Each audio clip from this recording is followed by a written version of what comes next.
नमस्कार, मैं पूनम तांगर। आप देख रहे हैं न्यूज वॉच इंडिया। बुलेटिन की शुरुआत करेंगे जरूरी खबर के साथ। सरकार की ओर से बुलाया गया संसद का विशेष सत्र आज से शुरू हो रहा है। 5 दिनों तक चलने वाले इस सत्र में सदन के पहले दिन की कार्यवाही पुराने संसद भवन में ही चलेगी। उसके बाद दूसरे दिन से सदन लोकतंत्र के नए मंदिर में प्रवेश कर जाएगी। बता दें कि आगामी लोकसभा चुनाव से पहले सरकार इस विशेष सत्र के दौरान कई अहम बिल पेश करने जा रही है, जिसमें डाकघर विधेयक 2023, मुख्य चुनाव आयुक्त और अन्य चुनाव आयुक्त की नियुक्तियों से जुड़े बिल मुख्य तौर पर शामिल हैं। बता दें कि मौजूदा लोकसभा का 13वां और राज्यसभा का 261वां सत्र है। सदन की कार्यवाही सुबह 11 बजे से दोपहर 1 बजे और फिर दोपहर 2 बजे से शाम 6 बजे तक चलेगी।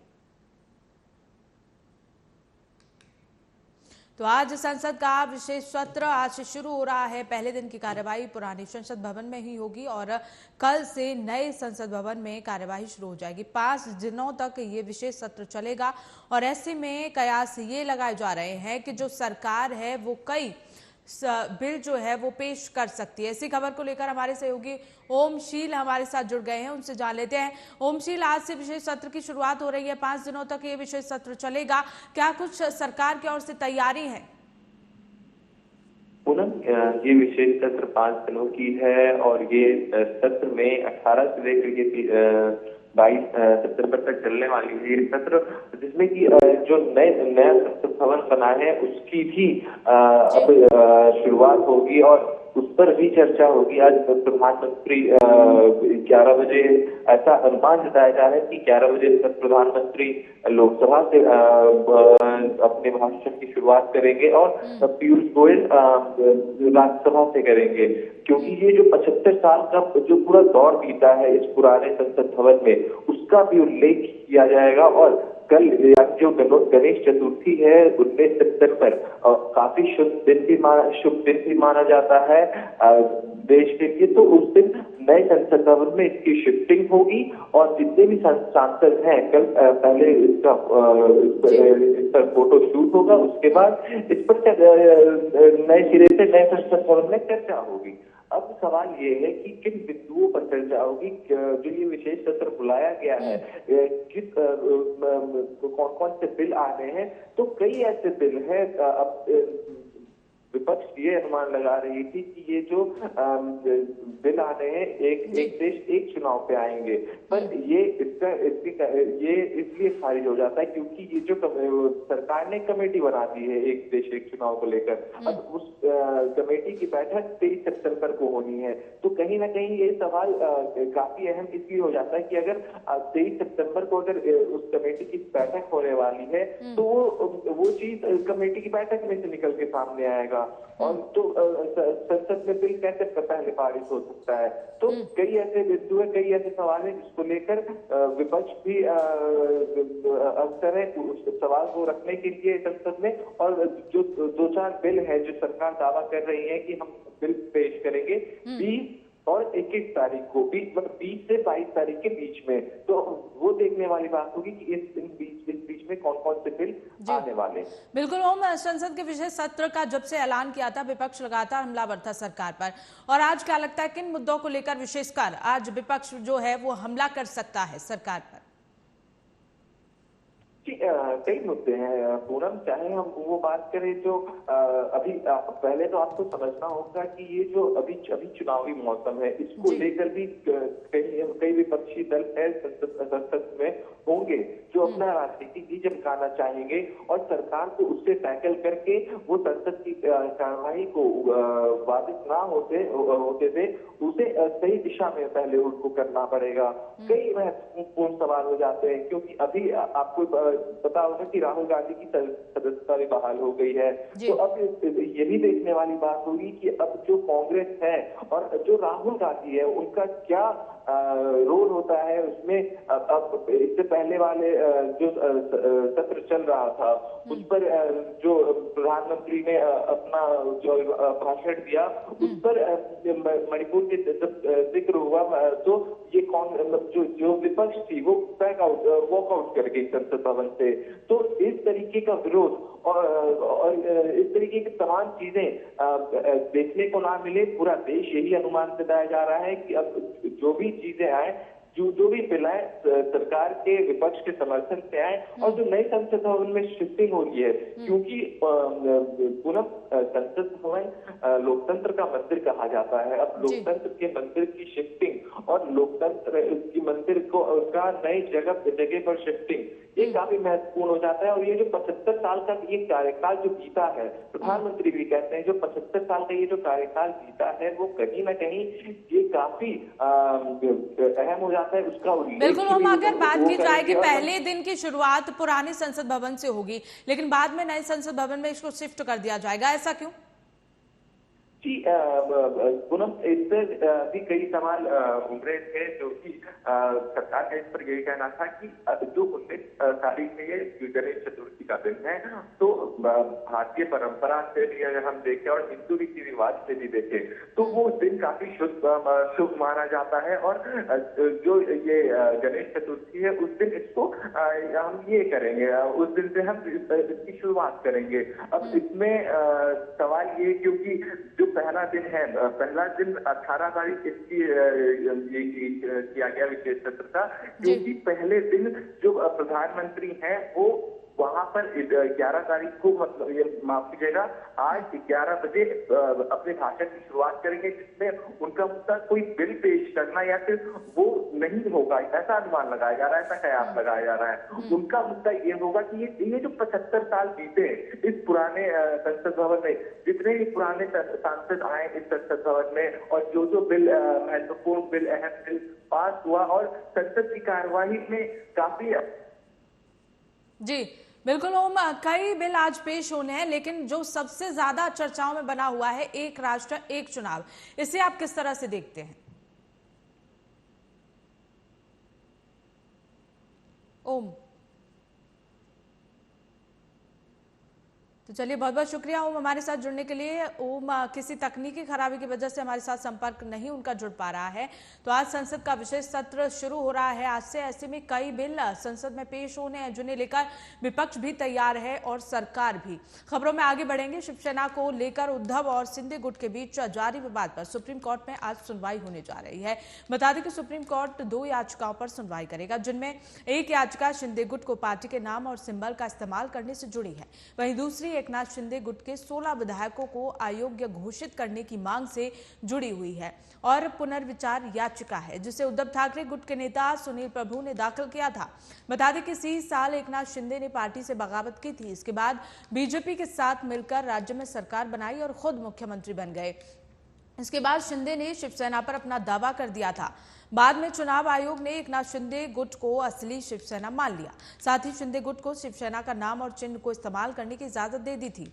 उद्धव गुट ने चुनाव आयोग के फैसले को सुप्रीम कोर्ट में चुनौती दी थी, जिसे लेकर आज सुप्रीम कोर्ट में सुनवाई होनी है और किसकी शिवसेना होगी, ये एक बड़ा सवाल बना हुआ है। तो सुप्रीम कोर्ट में आज सुनवाई होनी है। शिवसेना के दोनों गुट आज सुनवाई करेंगे। नाम और चुनाव चिन्ह वाली याचिका पर आज सुनवाई होगी और साथ ही साथ ये फैसला भी आज आ सकता है कि किसकी शिवसेना होगी, किसको नाम दिया जाएगा, उसको किसको पार्टी का चिन्ह दिया जाएगा। इसी को लेकर आज सुप्रीम कोर्ट में सुनवाई है। नाम और चुनाव चिन्ह वाली लड़ाई आज किसकी जीत होगी, ये देखने वाली बात है।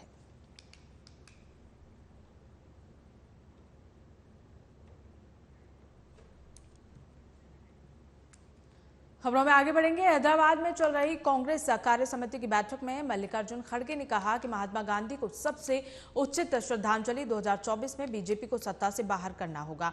अपनी बात को आगे बढ़ाते हुए खड़गे ने कहा, हम सभी आगे आने वाली चुनौतियों से परिचित हैं। ये चुनौतियां सिर्फ कांग्रेस की नहीं है, बल्कि भारतीय लोकतंत्र के अस्तित्व और भारतीय संविधान के संरक्षण की चिंता को लेकर है। केंद्र की बीजेपी सरकार की आलोचना करते हुए खड़गे ने आगे कहा कि सरकार ने परंपरा तोड़ते हुए, अपने एजेंडे को तोड़ते हुए एक राष्ट्र एक चुनाव पर एक समिति बनाई। पूर्व राष्ट्रपति रामनाथ कोविंद को समिति का अध्यक्ष नियुक्त किया गया।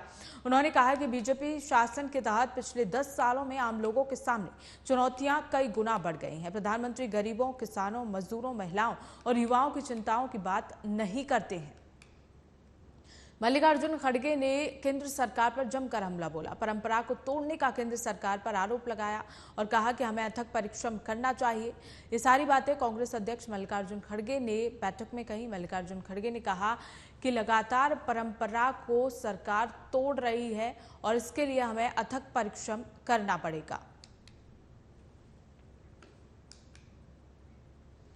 तो वहीं राजस्थान में होने वाले विधानसभा चुनाव से पहले बीजेपी परिवर्तन संकल्प यात्रा निकाल रही है। बताया जा रहा है कि इस यात्रा को उम्मीद के मुताबिक रिस्पांस नहीं मिल रहा है। इस यात्रा में केंद्रीय नेताओं और वसुंधरा राजे की गैर मौजूदगी में भी अब कई अटकलों को हवा दी जा रही है। बीजेपी ने 2 सितंबर को राजस्थान के सवाई माधोपुर जिले से अपनी यात्रा शुरू की। यात्रा के उद्घाटन के दिन बीजेपी के राष्ट्रीय अध्यक्ष जेपी नड्डा, पूर्व मुख्यमंत्री वसुंधरा राजे, केंद्रीय मंत्री गजेंद्र सिंह शेखावत सहित पार्टी के कई दिग्गज मौजूद थे।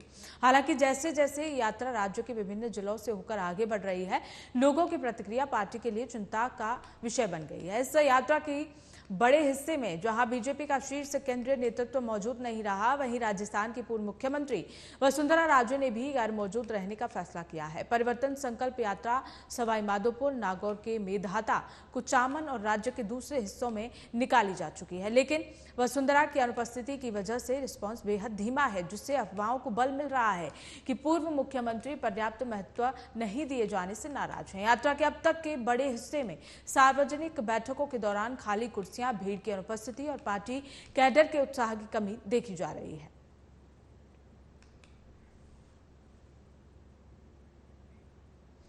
खबरों में आगे रुक करेंगे। भोपाल में सीएम शिवराज सिंह चौहान ने भोपाल में विपक्ष गठबंधन की रैली रद्द होने पर प्रतिक्रिया देते हुए कहा है कि जनता का आक्रोश देखकर उन्होंने इंडिया की रैली रद्द कर दी। लोग सनातन धर्म के अपमान से आक्रोशित हैं। इस पर सोनिया गांधी और राहुल गांधी चुप हैं। कमलनाथ और दिग्विजय सिंह भी कुछ नहीं बोल रहे। इसी डर से उन्होंने रैली रद्द कर दी है।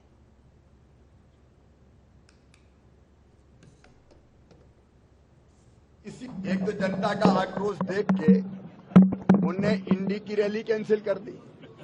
उनको पता था कि यहाँ भोपाल में रैली होगी तो क्या होने वाला है। लोग आक्रोशित थे। सनातन धर्म का अपमान किया गया है और मैडम सोनिया गांधी, राहुल बाबा अभी तक चुप है। दिग्गी और कमलनाथ भी कुछ नहीं बोल रहे हैं और इसी डर से वो रैली तो कैंसिल कर दी। अब देखो, जिनको जनता आशीर्वाद दे रही है वो आशीर्वाद। खबरों में आगे बढ़ेंगे। एनआईए ने दक्षिण भारत के कई राज्यों में छापा मारकर इस्लामी कट्टरपंथी नेटवर्क का पर्दाफाश किया है। जांच एजेंसी को पता चला था कि भोले भाले युवाओं को कट्टरपंथी बनाने के लिए गुप्त रूप से कई लोगों का एक समूह काम कर रहा है। इसके लिए कई शहरों में क्षेत्रीय अध्ययन केंद्र खोले गए हैं। वहां पर अरबी भाषा की कक्षा की आड़ में युवाओं को आतंकवाद के लिए तैयार किया जाता था। इस रिपोर्ट में देखिए।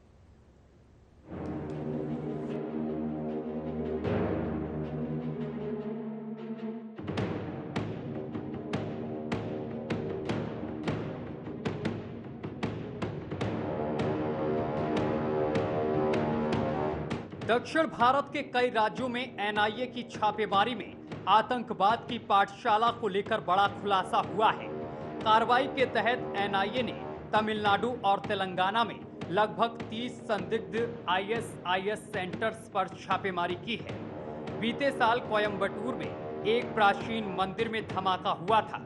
यह धमाका कार में मौजूद इम्प्रोवाइज्ड एक्सप्लोसिव डिवाइस से हुआ था, जिसे मृतक आरोपी जेम्सा मुबीन हैंडल कर रही थी।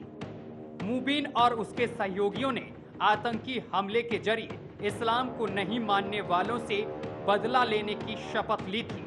जांच एजेंसियों को इस मामले में आईएसआईएस मॉड्यूल के सबूत मिले थे, जिसके बाद एनआईए इससे जुड़े लोगों की अचल संपत्ति पर छापेमार कार्रवाई कर रही है। छापों के दौरान जो आपत्तिजनक सामग्री बरामद हुई है, उससे मालूम पड़ता है कि आईएसआईएस भारत में भोले भाले युवाओं को गुमराह कर उन्हें कट्टरपंथ के रास्ते पर लाने की कोशिश कर रहा है।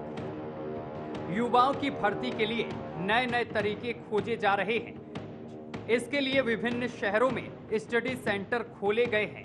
वहां पर अरबी सिखाने की आड़ में युवाओं को आतंकवाद के रास्ते पर चलने के लिए तैयार किया जाता था।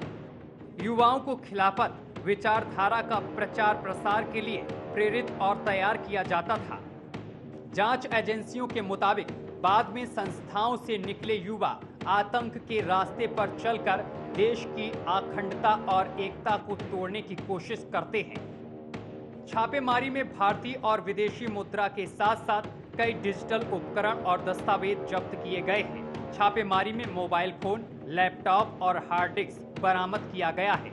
जांच एजेंसियां इसमें मौजूद डाटा की जांच कर रही हैं। तलाशी के दौरान भारतीय मुद्रा में 60 लाख रुपए और 18,200 अमेरिकी डॉलर के साथ स्थानीय और अरबी भाषा में कई आपत्तिजनक किताबें भी बरामद की गई हैं। जांच में इस बात का भी खुलासा हुआ है कि कट्टरपंथी विचारधारा और गतिविधियों को बढ़ावा देने के लिए सोशल मीडिया का भी इस्तेमाल किया जाता था। इसके साथ ही टेलीग्राम मोबाइल एप्लीकेशन के माध्यम से ऑनलाइन तरीके से भी कट्टरपंथ को आगे बढ़ाया जा रहा था। इस्लामी कट्टरपंथी लंबे समय से भारत में इस्लाम का राज स्थापित करने के सपने देख रहे हैं। उनके इस सपने को देश में जारी वोट बैंक की सियासत, पोषक तत्व और खाद मिलती है। इस्लामी कट्टरपंथी विचारधारा से लड़ने के लिए सरकार को सख्त कदम उठाने के साथ साथ राजनीतिक दलों को वोट बैंक से पहले राष्ट्र हित सोचने की परंपरा विकसित करनी पड़ेगी। Bureau report, AMV network.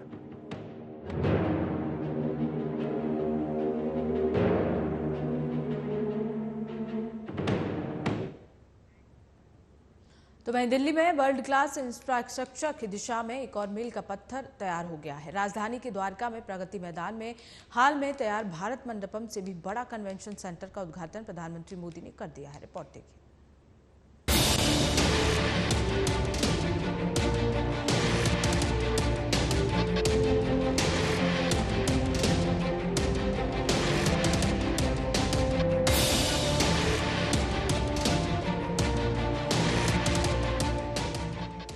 Bharat Mandapam की शान पूरी दुनिया देख चुकी है। इसके बाद अब प्रधानमंत्री नरेंद्र मोदी ने देश को एक और तोहफा दिया है, जिसे देखकर हर कोई गदगद हो जाएगा। दुनिया यूं ही भारत का यशोगान नहीं कर रही।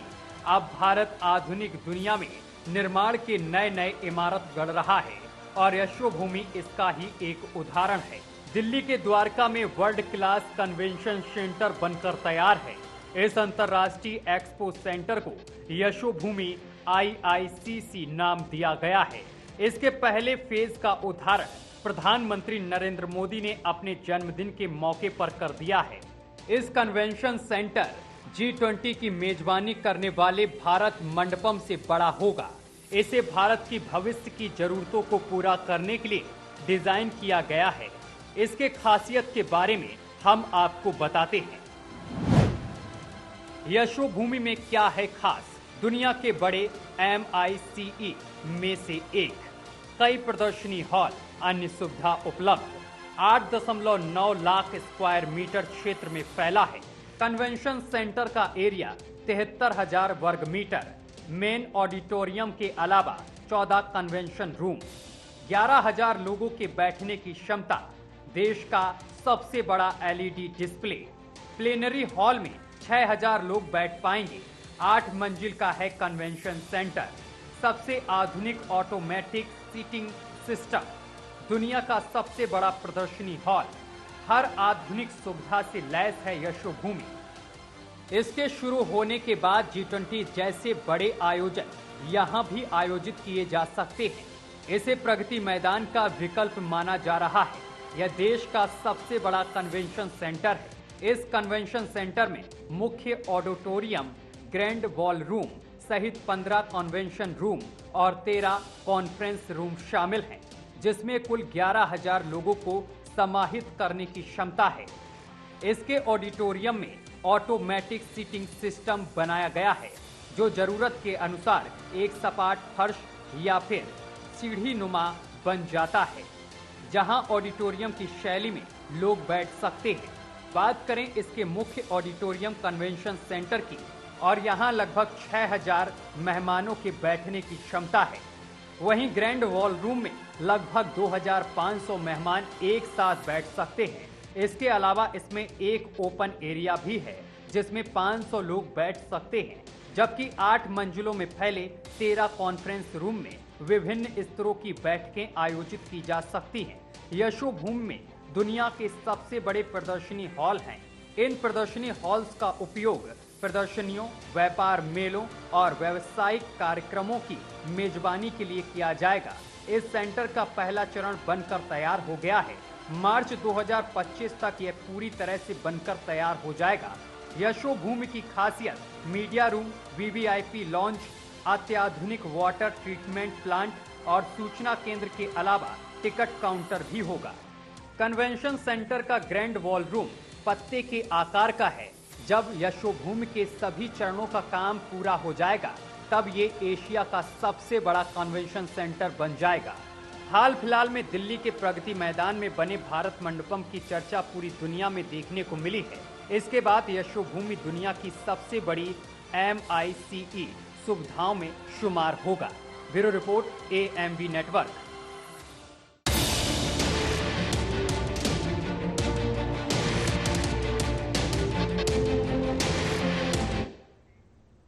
बरेली से एक चौंका देने वाला मामला सामने आया है, जिसमें एक मुस्लिम महिला शिव मंदिर में जाकर अपने कुर्ते पर खड़े होकर नमाज पढ़ती हुई दिखाई दे रही है। क्या है पूरा मामला, इस रिपोर्ट में देखिए।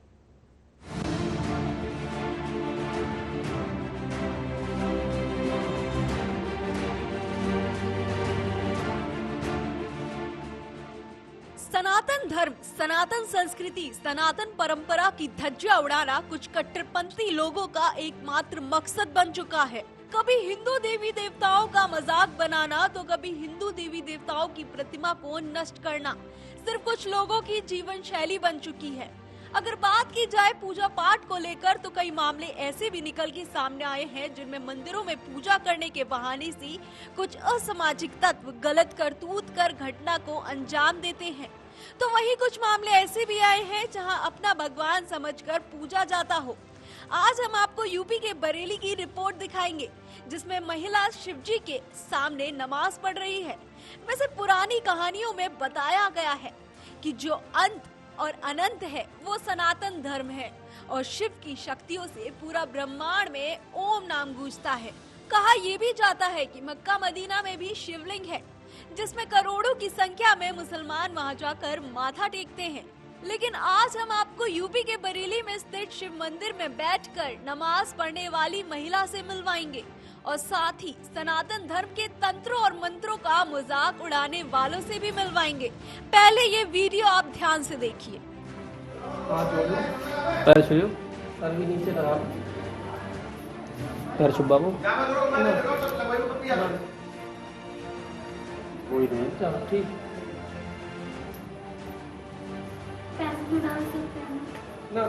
पैसे उठा लो। दरअसल बरेली के केसरपुर गांव में स्थित प्राचीन शिव मंदिर के अंदर एक महिला की नमाज पढ़ने का वीडियो सोशल मीडिया पर वायरल हो रहा है। वीडियो सामने आने के बाद हिंदू संगठनों ने नाराजगी जताते हुए मुख्यमंत्री योगी आदित्यनाथ, यूपी के DGP, ADG, IG और बरेली पुलिस से शिकायत की है। बता दें कि इस शिव मंदिर में गांव के साथ साथ आसपास के क्षेत्र के लोग भी पूजा पाठ करने आते हैं।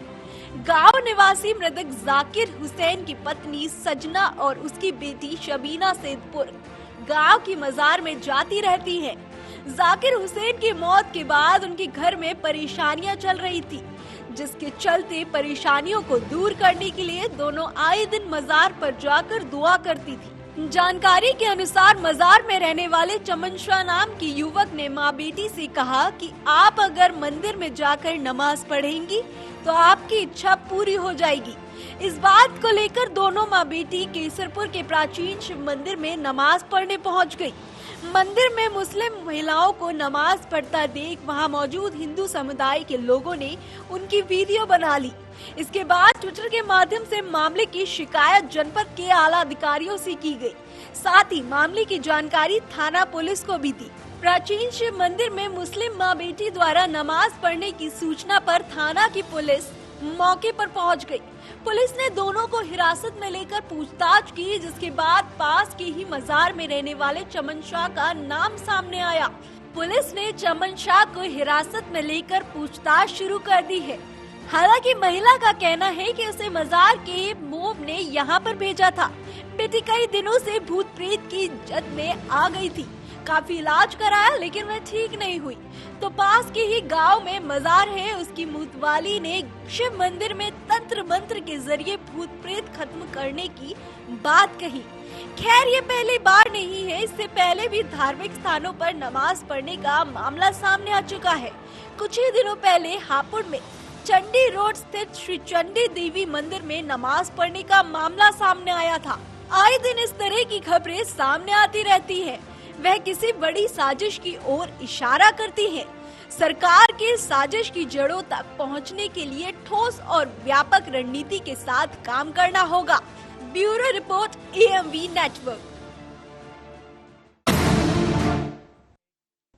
तो फिलहाल खबरों में बस इतना ही। देखते रहिए न्यूज़ वॉच इंडिया।